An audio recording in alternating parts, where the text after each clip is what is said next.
Happy birthday pala kay Leo Martinez. Yan. Si Mama Diba? 18 years old na siya ngayon. Sabi niya, 18 years old na siya, pero ang pinakagusto kong 18 na nangyari nung last week ay yung nangyari dito sa ating 18 na di umano yung mga Marino. Na malagay ko, nag-marching sila, dire-diretso dun sa Punoy. Single file. Papuntang Punoy. At hindi tinulungan. Yan, Nino. Walang kinalaman Wala. si Mike Defensor. Wala. Tinulungan lang Wala. Imilit sa bahay niya. Auto niya ginamit. Inisakay sa auto ng kanyang asawa. No? At wala siyang kinalaman doon. Wala. No? Press con. At nag-press con. Pero wala pa rin siyang kinalaman. No? Kaya yung problema kay Mike. Mike! Ugok na nga si Alan. Inuugok mo pa. Diba? Pero siyempre, nabalita niyo ba, ang sabi doon sa nauna, may paratang kay Sentry. Di ba? May ganun Di ba, hindi mo alam ngayon kung ano bang sino bang pinaparatang. Lahat halos na makabayan, yung mga oposisyon na binabanggit, at pati si Sentry pinaratangan. Si Sentry naman talaga yung paboritong paratangan. Sino ba? Ganun ba? Ang dami na. Ano Ang dami masasabi mo, nagpaparatang Sen? dyan. Yeah. Sige nga. Well, yun nga, no? Itong ginawa nilang press con, I think last week yan, di ba? $2 million daw binigay sa akin Yan. Million. for the ICC. Sana all. And yun yung ano dito, no? Highly suspicious and very malicious yung timing kasi nirelease nila yung, ginawa nila yung press con during the confirmation of charges. Di ba? At the day before the EDSA People Power anniversary. Kaya talagang may in-expect silang mangyari. At ito na nga, may mga lumalabas na informasyon. After that, kasi may mga investigation that followed. Isa na yon yung kay Mike Defensor, noong una, he was denying. Wala daw sa kinalaman. Wala daw. Nakita yung yung sasakyan, it was registered sa wife niya. He was forced to admit eventually. Then ito, makita mo ngayon, itong 18 na to, ang kini-question nga yung timing, di ba? Dapat kung talagang totoo yung pinangahawakan nila, the best time to say this was nung pinag-uusapan yung mga baleta. Immediately. Last year, di ba? Nung Forthwith. dapat ando doon nung sinabayan nila si Gutierrez. Nagpag-isa lang kasi. 19 sana sila, di ba? Pero alam nilang hindi sila magso-survive doon sa grilling doon sa Senado kasi That's true. saan ka, paano mo nakita yan?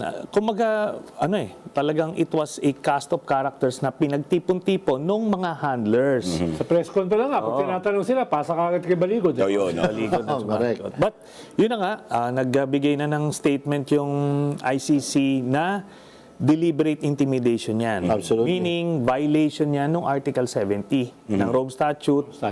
At malamang sa malamang, makakasuhan sila ng obstruction of justice. So, it's, akala nila siguro walang consequence yun. At ito pa, may mga nakikita tayong, may mga nalalaman tayong mga impormasyon na may mga motivations and incentives sila. Yes. Bakit sila lumabas doon? They did not do this thing for free. Yun ang... Hinangaan daw sila ni VP Sara. Pero ang balita ko sa ang pinakabago mo ngayon ay may babaliktad. Yeah. Yun. Wow. So, Hindi nga. Breaking. yan naman yung usual story. Sa ngayon, may mga feelers na nga. At eventually, antayin lang natin within siguro a few weeks down the road, merong magkukumpisal dyan, nasasabihin, ganito yung binayad sa kanila, ito yung kumausap sa kanila, na ito yung sabihin. So, ganun ang mangyayari dyan. Babaliktad ba yan, Sentry? Dahil kakasuhan mo Ba may kaso kang kinasuhan? Yes, nakasuhan ko na kahapon, then may mga nagkaso na, si Secretary Anyo nagkaso na rin, and I think several others would be filing cases. So, ito na ngayon, if they thought na pwede lang nilang gawin yon without any consequence, well, nagkakamali sila.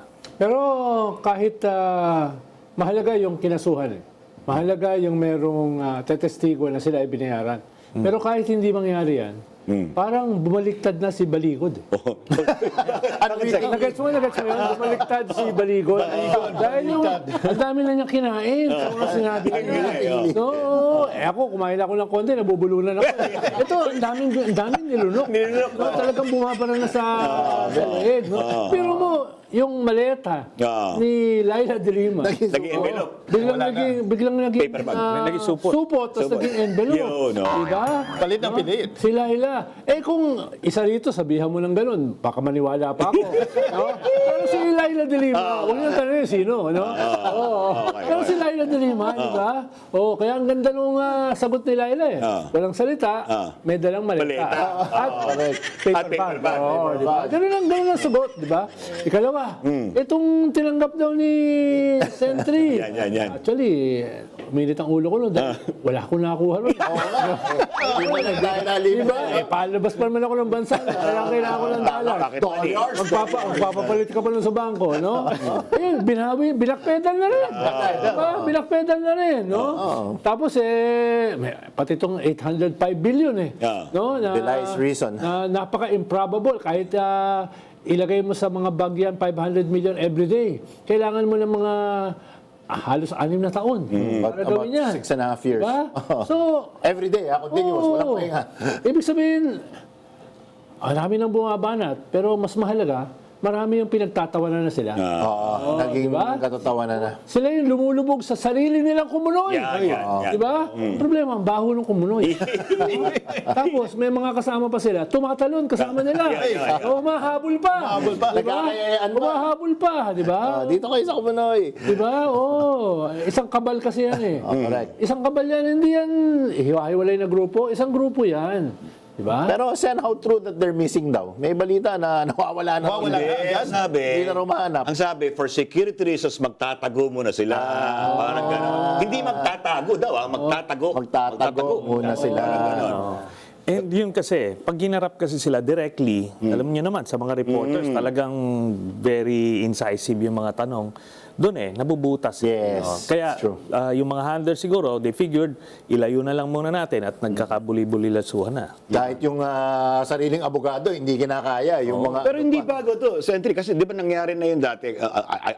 Ito, talagang dikit sa puso, si Ador Mawanay, sila Mahusay. Ito yung dati na rin na ginawa ni former Secretary Mike Defensor dati.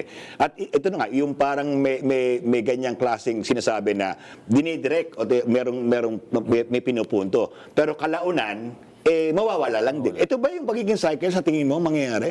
I believe so kasi ang tinitignan ko yung timing mga desperate moves ito.